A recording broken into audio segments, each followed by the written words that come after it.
I'm the only kind of attorney that does not ask you to reach into your pocket to fund the case.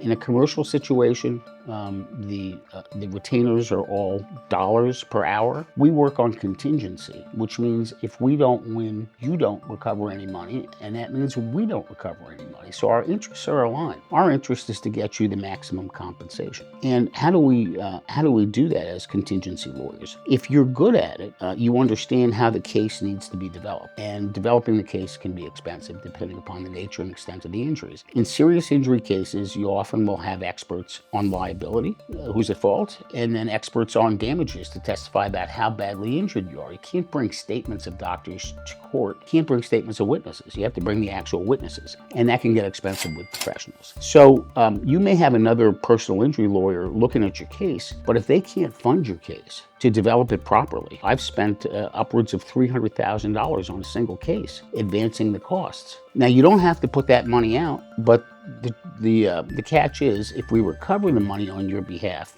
we get our costs back. And that's not attorney's fees. Those are expert costs, costs to do testing, costs for deposition transcripts, travel costs to the depositions. Now, I gave you a very extreme figure in a case where somebody was catastrophically injured and there was a huge multinational corporation defending it. But in a typical injury case, you could easily have $20,000 or $30,000 in expert costs. So you want to have somebody that has the resources and ability to develop the case and back the case.